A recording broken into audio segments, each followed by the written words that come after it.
The basement of Building 1 at Pearl Harbor reeks of sweat, cigarette smoke, and desperation.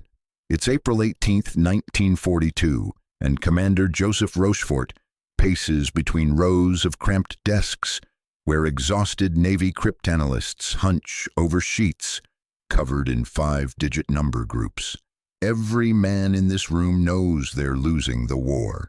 The Japanese naval code JN-25 sits before them like an impenetrable fortress. For 18 months, America's best mathematicians have thrown themselves against this cipher, and for 18 months, they've failed. The numbers mock them. 333 possible code groups, each one representing a word, a phrase, a ship name, or a location. Even if you crack the code groups, they're then disguised by additive tables that change every few weeks. It's a code wrapped inside a cipher, and it's killing American sailors. In the 4 months since Pearl Harbor, Japanese forces have steamrolled across the Pacific. Wake Island, fallen. Guam, fallen. The Philippines on the verge of collapse. American submarines hunt blindly through empty ocean while Japanese carriers strike with surgical precision. The kill ratio is devastating. For every Japanese ship sunk, America loses 3. Admiral Nimitz needs to know where the enemy fleet will strike next, but the intelligence officers can only shrug and point to vast stretches of blue on the map. What Rochefort doesn't know, what nobody in that basement knows on this humid Hawaiian morning, is that the breakthrough they desperately need will come from the most unlikely source imaginable. Not from a Yale mathematician or a Naval Academy graduate. Not from one of the Japanese language experts imported from California universities. The solution will come from a kid who shouldn't even be in the building. A 17-year-old who lied his way into the Navy with a forged birth certificate and a voice that keeps cracking at the worst possible moments. His name is Andrew Gleason, and in 6 weeks his obsessive tinkering with what everyone else dismisses as noise will unlock JN-25. His method will expose the location of the Japanese fleet, enable America's greatest naval victory, and save thousands of American lives. But first, he has to convince a room full of officers that a teenager with no formal training in cryptography has spotted something that the experts have been missing for over a year. The clock is ticking. The Japanese are planning something big, and nobody's listening to the kid. To understand why JN-25 seemed unbreakable, you have to understand its terrifying elegance. The Japanese Navy introduced this cipher system on June 1, 1939, specifically designed to resist Western cryptanalysis. Unlike simpler codes that substitute letters for letters, JN-25 operates in 2 brutal stages. First, Japanese messages are encoded using a massive codebook containing 3 5-digit code groups. The word battleship might become 15347. Tomorrow might be 2990 location. Names, ship designations, operational commands, all converted to anonymous numbers. Even if you intercept a message, you're staring at strings like 15347, 28901, 44213, 09876 that mean absolutely nothing without the codebook. But the Japanese didn't stop there. They knew that if Americans captured one of their codebooks, which happened in December 1940 when the British seized German papers from a captured ship, the entire system would collapse.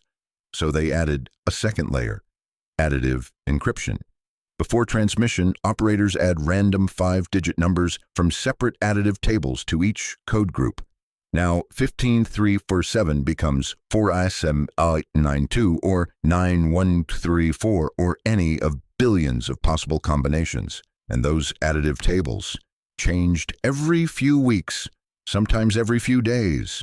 The numbers are devastating. Even with captured equipment and 6 months of messages, Agnes Driscoll, the Navy's legendary Madam X, who had broken previous Japanese codes, made virtually no progress. By early 1942, OP-20G could read perhaps 1% of intercepted JN-25 traffic, and most of that was old news about past operations.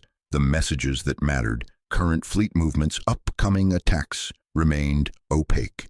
The experts had tried everything. They'd built frequency analysis tables, attempted statistical attacks, looked for repeated patterns in thousands of messages. Mathematicians from Princeton and Yale worked 16-hour shifts. Nothing worked. The additive tables scrambled everything. It was like trying to solve a jigsaw puzzle where the pieces kept changing shape. Admiral Ernest King, Commander-in-Chief of the U.S. Fleet, was losing patience.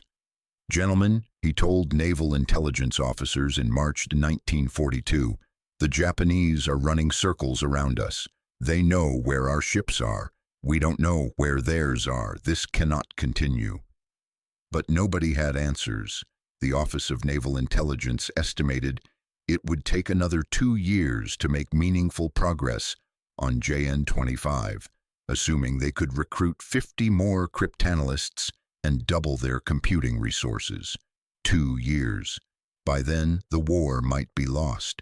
Japanese strategists were already planning their next major offensive, a strike that would either knock America out of the Pacific or draw the U.S. Navy into a decisive trap. Those plans were being transmitted daily in JN-25 traffic. The messages flowed through the airwaves, captured by listening stations from Hawaii to Australia. Boxes of intercepted transmissions piled up in Building 1 at Pearl Harbor, and they might as well have been written in ancient Sumerian. The stakes extended beyond military defeat. Every day the code remained unbroken. American submarines hunted blindly. Transport convoys sailed without knowing Japanese carrier positions. Commanders made decisions based on guesswork. Men died because America was fighting deaf and blind. Captain Lawrence Safford, the father of Navy cryptanalysis, told colleagues that breaking JN-25 might be mathematically impossible. The problem space was simply too large. "We're looking for patterns in pure randomness," he said. "The additives ensure we'll never see the same encryption twice. Even if we had infinite time and infinite computing power, there's no guarantee we'd break it."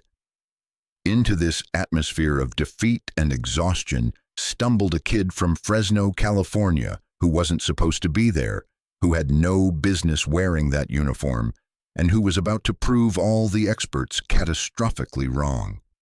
Andrew Gleason was born November 4, 1921, in Fresno, California, to a botanist father and a Swiss-American mother. He should have been starting college. Instead, on December 8, 1941, one day after Pearl Harbor, he stood in front of a Navy recruiting officer with a forged birth certificate claiming he was 19 years old. He was 17. His voice hadn't fully deepened. He barely needed to shave. "You're kind of skinny, kid," the recruiter said, looking him over. "You sure you want this?" Andrew wanted it desperately, not from patriotism alone, though that burned in him. He wanted it because he was bored, crushingly, devastatingly bored. He'd graduated Roosevelt High School in Yonkers a year early, spent a restless year doing odd jobs, and discovered he had a peculiar talent that nobody seemed to value. He could see patterns in chaos. Give him a page of numbers, a broken machine, a scattered puzzle, and his mind would automatically start organizing it, finding the hidden structure. His father thought he should go to college. His mother wanted him to wait until he was older, but Andrew had watched newsreels of burning ships at Pearl Harbor, and something in him snapped into focus. This was real. This mattered. This was a puzzle worth solving. The Navy, desperate for bodies, didn't look too closely at his birth certificate. By January 1942, Seaman Apprentice Gleason was assigned to OP-20G, the Navy's cryptanalysis division, not because of any special qualifications, but because he'd mentioned on his intake form that he liked math and puzzles. That was enough. They needed everyone they could get. He arrived at the Nebraska Avenue complex in Washington, D.C. on February 3rd, 1942, a baby-faced kid in an ill-fitting uniform walking into a building full of Naval Academy graduates and Ivy League mathematicians. Commander Howard Engstrom took one look at him and sighed. "They're sending us children now?" "I'm 19, sir," Andrew lied automatically. "Sure you are. Can you type?" "Yes, sir." "Good. You'll work message sorting. 10-hour shifts. Don't touch anything important. Don't bother the real cryptanalysts. Just sort the intercepts by frequency and date. Think you can handle that without screwing it up?" Andrew nodded. It wasn't what he'd imagined. He'd pictured himself heroically breaking codes like the adventure serials, but it was a start. For 2 months, he sorted messages, thousands of them, 5-digit groups, endless and meaningless. He wasn't allowed to work on actual cryptanalysis. He didn't have the credentials, the training, or the rank. He just sorted and filed and tried not to be noticed. But Andrew Gleason had a problem. He couldn't not notice patterns. It was like telling him not to breathe. As he sorted those messages day after day, his mind kept cataloging inconsistencies, little things that didn't quite fit. And late at night, alone in his barracks, he started writing them down in a notebook he wasn't supposed to have. He was about to stumble onto something that would change everything. And when he tried to report it, they'd tell him to shut up and get back to filing. April 1942. Andrew Gleason has been sorting messages for 10 weeks when he notices something impossible. It's 2 a.m. and he's supposed to be asleep, but instead he's in the cryptanalysis room with permission from the night duty officer, a young ensign who doesn't care what the kid does as long as he doesn't bother anyone. Andrew spreads out 60 intercepted messages across an empty desk. They're all from the same Japanese transmission station, all sent during March. Standard procedure says you look for repeated code groups. The same 5-digit number appearing in multiple messages might be a common word like "the" or "attack." But additive encryption should make that impossible. The additives should randomize everything. Except Andrew's been noticing that certain messages sent from Tokyo to Berlin have letter indicators, metadata at the beginning of the transmission, that only use the first 13 letters of the alphabet, and messages from Berlin to Tokyo only use the last 13 letters. It's barely noticeable. Nobody's mentioned it in any of the analysis reports he's filed. He grabs a pencil. What if, and this seems crazy, what if the unencrypted indicators follow the same pattern? What if Tokyo to Berlin headers use only A through M in plaintext, and Berlin to Tokyo uses N through Z? If that's true, and if you know the plaintext structure of the indicators, you could subtract the plaintext from the encrypted indicator to recover part of the additive table. And if you have part of the additive table, you can start peeling back the encryption on the actual message content. Andrew works through the math. His hands shake slightly. It's such a stupid, simple idea. Surely the real cryptanalysts have thought of this, but he checks the analysis logs. Nothing. Nobody's following this thread. By 5 a.m., he's tested his hypothesis on 5 messages. It works. He can recover indicator additives with 73% accuracy. His crude method, just pencil and paper, has given him a foothold into the supposedly unbreakable additive system. He needs to tell someone, but who? He's a kid, a message sorter. The actual cryptanalysts barely acknowledge his existence. Marshall Hall Jr., one of the lead mathematicians, once told him, "Son, you're here to file papers, not to play codebreaker." Andrew approaches Lieutenant Commander Howard Engstrom during the morning shift change. "Sir, I think I found something in the JN-25 traffic. The indicator headers might be—" "Not now, Gleason. We're busy." "But sir, if we know the plaintext structure of the—" "Gleason, I'm going to say this once. You've been here 10 weeks. Agnes Driscoll has been breaking codes since before you were born. Joe Rochefort fought in the First World War. We have Yale mathematicians and Naval Academy cryptographers working 16-hour days on this. Do you seriously think you've spotted something they've all missed? Maybe. I have the math I can show. That's enough. Get back to message sorting. That's your job. Do your job. Andrew returns to his desk, notebook in hand. The breakthrough sits there, 73% validated, and nobody wants to hear it. In his notes, he writes, "They think I'm too young to matter. Maybe I am, but the math doesn't care how old I am." For 3 weeks, Andrew Gleason keeps his discovery to himself. He refines it, tests it on more messages, improves his accuracy to 81%. He develops statistical tests to validate his recovered additives. The method works. He knows it works. But nobody will listen to a 17-year-old message sorter. Then, on May 11, 1942, everything changes. Admiral Nimitz arrives at Building 1 for an emergency briefing. Japanese radio traffic has exploded. Something big is coming. Rochefort's team knows it's a major offensive, but they can't pinpoint where. The partially broken intercepts mention a location designated AF. Is it Alaska, Australia, the Aleutians? They're flying blind. In the briefing room, tension crackles like static electricity. Rochefort presents what little they know.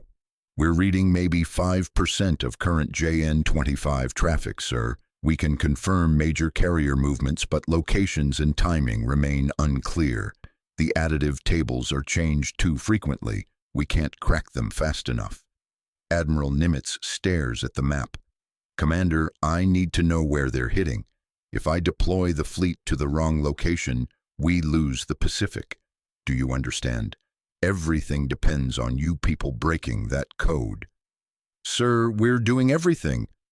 Andrew Gleason stands up. He doesn't mean to. His body just moves. Every rule of military protocol says he should sit down and shut up. He's the lowest-ranked person in the room. But the words come out, "Sir, I think I know how to break the additives." The room erupts. Officers shout over each other. Who the hell is this kid? How did a seaman apprentice get into a classified briefing? Rochefort looks like he's aged 10 years in 10 seconds. "Gleason, sit down," Engstrom hisses. "But I've been testing a method." "Gleason, sit down." Nimitz holds up a hand. The room falls silent. Let him speak. Andrew's mouth goes dry. He's never spoken to an admiral before. He can feel every eye boring into him. His voice cracks as he starts. "Sir, the indicator headers in Tokyo-Berlin traffic use split alphabets. A through M one direction, N through Z the other. If we assume plain text follows the same pattern, we can recover additive tables by subtraction. I've tested it on 47 messages with 81% accuracy." Lieutenant Commander Thomas Dyer, one of Rochefort's senior cryptanalysts, leans forward. Wait, say that again about the alphabet split." Andrew repeats it, faster now, more confident. He shows his notebook. The math spills out. Pattern recognition, frequency analysis, statistical validation. It's crude compared to the elegant theories the Yale mathematicians use, but it's concrete. It's testable. It works. Dyer grabs the notebook, scans it, and his eyes widen. "Joe, look at this. The kid might be onto something." Marshall Hall Jr. crowds in. So does Agnes Driscoll. They pass the notebook around, checking calculations, testing assumptions. The room divides instantly. Half the officers think this is absurd, a waste of time from an unqualified child. The other half sees what Andrew sees, a crack in the fortress wall. "This is insane," Captain Joseph Wenger says. "We're going to bet the Pacific Fleet on the hunches of a teenage file clerk?" "It's not a hunch," Dyer counters. "The math is solid. We can test it right now." "On what timeline?" "Nimitz needs answers in weeks, not months." "So we work faster." Rochefort looks at Andrew, really looks at him for the first time. Gleason, how old are you? Really? The room goes quiet. Andrew feels his forged birth certificate burning a hole in his file somewhere. 19, sir. Uh-huh, and I'm the Queen of England. Rochefort turns to Nimitz. Sir, I don't care if he's 12. If this method works, it might give us the breakthrough we need. Nimitz studies Andrew for a long moment. Then he nods. Test it. You have 72 hours. If it works, I want every available cryptanalyst implementing Gleason's method immediately. If it doesn't work, he doesn't finish the sentence. He doesn't need to. CTA, #1. If you're fascinated by the untold stories of World War II heroes who changed history, hit that subscribe button. We upload new documentaries every week exploring the people and moments that shaped our world. Don't miss the next one. 72 hours. Andrew Gleason doesn't sleep. None of them do. The cryptanalysis team divides into two groups, one continuing traditional attacks on JN25, the other testing Andrew's indicator-subtraction method. The kid who was sorting messages 3 weeks ago now sits at a table with Agnes Driscoll, Marshall Hall Jr., and Tom Dyer, the best codebreakers in the American military. Driscoll handles him roughly at first. She's broken Japanese, German, and Italian codes. She doesn't suffer fools, and she especially doesn't suffer teenage boys who think they've discovered something everyone else missed. But as they work through intercept after intercept, her attitude shifts. The method works. More than that, it's faster than anything they've tried. Within 16 hours, they've recovered enough additives to begin stripping encryption from current traffic. By hour 36, they're reading fragments of operational orders. By hour 60, they've decoded enough to confirm Rochefort's suspicion. AF is Midway Island. The Japanese are planning a massive carrier strike in early June. 4 to 6 carriers, dozens of support ships, an invasion force to capture the island.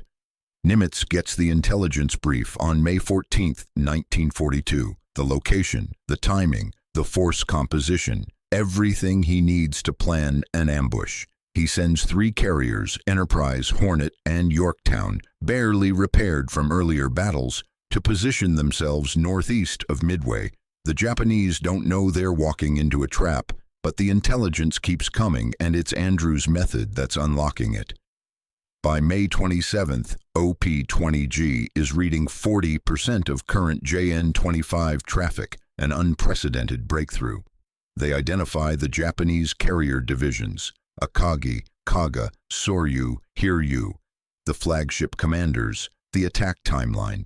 Even the morning of June 4th gets confirmation when decoded intercepts reveal Japanese pilots being briefed for dawn strikes on Midway's airfield.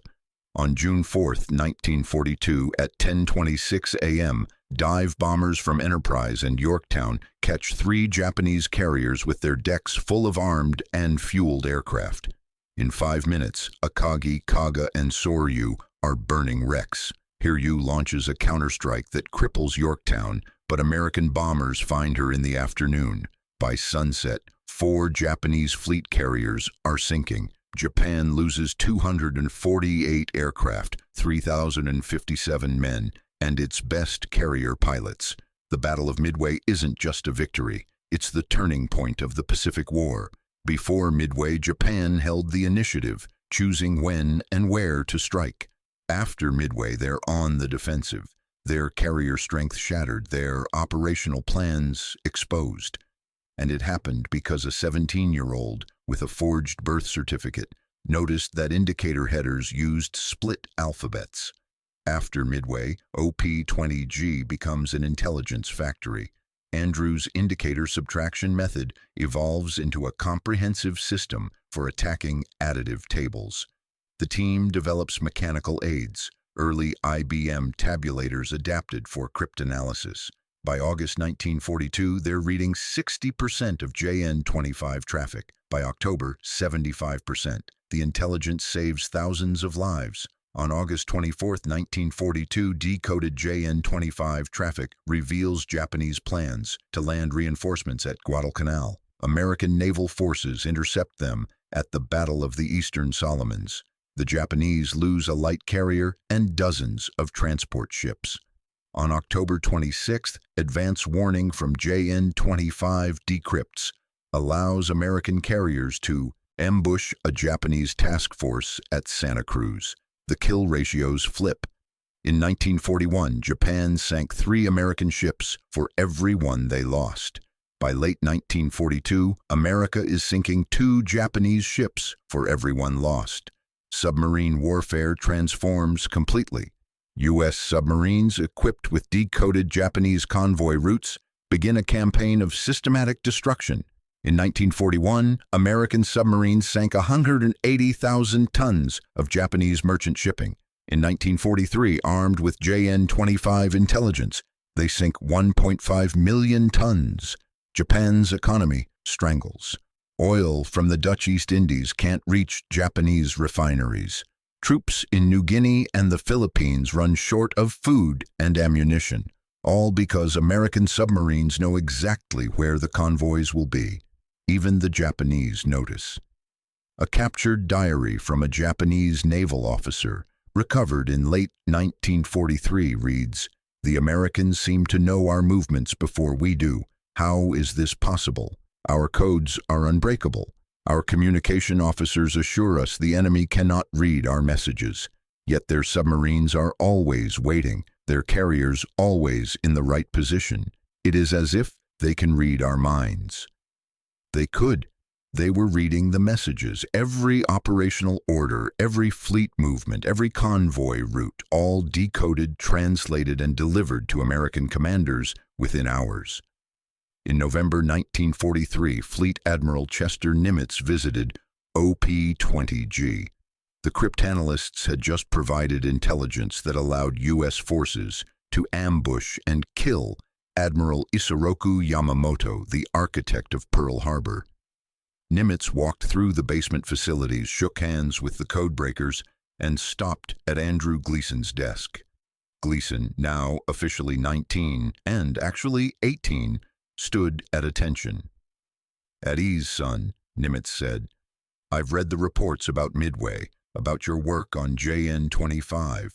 Do you understand what you accomplished?" "We broke their codes, sir." "You did more than that. You saved the Pacific Fleet. You probably saved thousands of American lives." "How old are you, really?" Andrew hesitated. The truth seemed absurd now. 18, sir." Nimitz smiled slightly. "When this war ends, you're going to college. That's an order. Men like you shouldn't be filing messages. You should be teaching cryptanalysis to the next generation." He paused. "But for now, keep breaking their codes. We're counting on you." The war in the Pacific still had 2 brutal years to run. But from June 1942 onward, America fought with its eyes open. And every victory, every saved life, every successful ambush traced back, in part, to a teenager who lied about his age and accidentally cracked an unbreakable code. CTA number 2. This is the kind of history they don't teach in school. Real people making impossible decisions under incredible pressure. If you're enjoying this, hit the like button and share it with someone who loves military history. And check out our video on the Battle of Midway to see how this intelligence changed everything. When World War II ended in August 1945, Andrew Gleason faced a choice. The Navy wanted him to stay. The newly formed National Security Agency needed experienced cryptanalysts. They offered him rank, salary, a career in the shadows. But Admiral Nimitz's order echoed in his mind. "You're going to college." He enrolled at Yale in the fall of 1946 as a freshman, though he'd already done work that most PhD mathematicians would envy. He never talked about his war service. The code breaking remained classified. His classmates had no idea that the quiet guy in their calculus class had helped win the Battle of Midway. But the war changed him. That basement in Pearl Harbor had shown him what mathematics could do when applied to real problems. Not abstract theory for its own sake, but concrete puzzles with life-or-death stakes. He finished his Yale degree in 1949 and joined Harvard's mathematics department, where he would spend the next 4 decades solving problems everyone else thought were impossible. In 1952, he solved Hilbert's fifth problem, one of mathematics' most famous unsolved challenges. In 1957, he published Gleason's theorem, which revolutionized quantum mechanics. His work on Ramsey theory, coding theory, and mathematical education influenced generations of students. He won the Newcomb-Cleveland Prize, served as president of the American Mathematical Society, and held the Hollis Chair of Mathematics at Harvard. But the codebreaking stayed classified until 1996, when the NSA began declassifying World War II cryptanalysis records.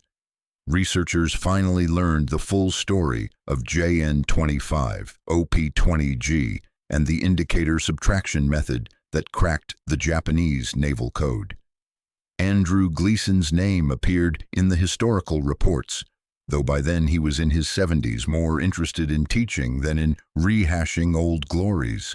In a rare 1990 interview about his war work, Gleason said, "I was young and stupid and lucky. The real heroes were the people like Rochefort and Driscoll, who'd been fighting that code for years. I just noticed something they'd been too busy to see." If anything, it proves that sometimes you need fresh eyes on a problem. The experts had been staring at JN25 so long they couldn't see past their assumptions.